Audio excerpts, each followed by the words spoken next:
आइए आज मन की अंदरूनी दुनिया में झांकते हैं और ये समझने की कोशिश करते हैं कि हमारी सोच और हमारी भावनाएं ये दोनों एक दूसरे से कितनी गहराई से जुड़ी हुई हैं। असल में इसकी वजह है हमारी सोच और हमारी भावनाओं के बीच का एक बहुत ही गहरा कनेक्शन। आज की इस पड़ताल में हम इसी रिश्ते को उजागर करेंगे ताकि हम ये समझ सकें कि हमारा दिमाग असल में काम कैसे करता है। ठीक है, तो चलिए इसमें गहराई से उतरते हैं। सबसे पहले समझते हैं संज्ञान को, यानी कॉग्निशन। इसे ना आप मन का ऑपरेटिंग सिस्टम समझ सकते हैं, जिसके बिना कोई भी काम मुमकिन नहीं है। तो संज्ञान का मतलब क्या हुआ? ये वो सारी मेंटल प्रोसेसेस हैं जिनकी मदद से हम ज्ञान पाते हैं, उसे समझते हैं और फिर इस्तेमाल करते हैं। जानना, समझना, याद रखना और फैसले लेना, ये सब इसी का हिस्सा हैं। जरा सोचकर देखिए, हमारा दिमाग हर पल, हर सेकंड कितनी सारी इंफॉर्मेशन प्रोसेस कर रहा है, और संज्ञान वही टूलकिट है जो इस काम को मुमकिन बनाता है। ये सिर्फ सोचने से कहीं ज्यादा है। तो सवाल ये उठता है कि इस टूलकिट में कौन कौन से औजार हैं। चलिए अब जरा ये देखते हैं कि संज्ञान असल में किन मेन प्रोसेसेस से मिलकर बना है। ये वो मेन प्रोसेसेस हैं जो हर पल, लिटरली हर पल हमारे दिमाग में चलती रहती हैं।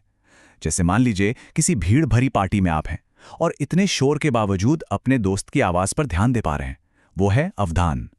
या फिर कोई नई भाषा सीखना, उसके शब्द याद रखना, ये सब संज्ञान का ही तो हिस्सा है। हाँ, ये एक बिल्कुल सटीक उदाहरण है। क्लास में टीचर की बात पर पूरा ध्यान लगाना, जबकि फोन पर लगातार नोटिफिकेशंस आ रहे हैं।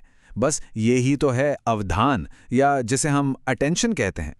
और देखिए, बात यहीं खत्म नहीं होती, इससे भी गहरा कुछ है जिसे कहते हैं मेटाकॉग्निशन। अब ये क्या है? इसका सीधा सा मतलब है अपनी ही सोच के बारे में सोचना। जैसे जब कोई एग्जाम की तैयारी करते हुए ये सोचें, क्या मैं ये टॉपिक सच में समझ पा रहा हूं या बस रट्टा मार रहा हूं? बस यही है मेटाकॉग्निशन। तो ये तो हुई संज्ञान की बात। अब आते हैं सिक्के के दूसरे पहलू पर, संवेग यानी इमोशन।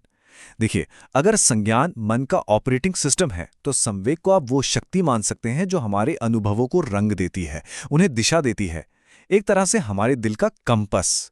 इसका मतलब ना इसके नाम में ही छिपा है। इमोवेरे का मतलब ही है उत्तेजित करना। भावनाएं जो हैं वो हमें एक्शन लेने के लिए, कुछ करने के लिए इंस्पायर करती हैं। वो सिर्फ महसूस नहीं होती, बल्कि हमें कुछ करने के लिए उकसाती हैं। तो संवेग की कुछ खास पहचान होती है। ये एक तरह की उत्तेजित अवस्था है जिसमें अक्सर शारीरिक बदलाव भी होते हैं, जैसे कोई खतरा देखकर डर लगना और दिल की धड़कन का एकदम से तेज हो जाना। ये अचानक आ सकते हैं और हमारे एक्शंस पर इनका सीधा असर पड़ता है। तो अब सबसे जरूरी सवाल पर आते हैं, संज्ञान और संवेग का रिश्ता कैसा है? और देखिए, ये कोई वन वे ट्रैफिक नहीं है, ये एक डायनामिक टू वे स्ट्रीट है। ये जो बात है ना, ये इस पूरे रिश्ते का सार है।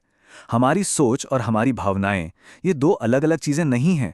ये लगातार एक दूसरे को आकार दे रही हैं, एक दूसरे को प्रभावित कर रही हैं। देखिए, इसे ऐसे समझते हैं, एक तरफ हमारी भावनाएं इस बात पर असर डालती हैं कि हम किस चीज पर ध्यान देते हैं या क्या फैसले लेते हैं। जैसे जब हम खुश होते हैं तो दुनिया ज्यादा अच्छी, ज्यादा पॉजिटिव नजर आती है ना? और दूसरी तरफ किसी सिचुएशन के बारे में हमारे जो विचार हैं, हमारी जो सोच है, वो तय करती है कि हम कैसा महसूस करेंगे।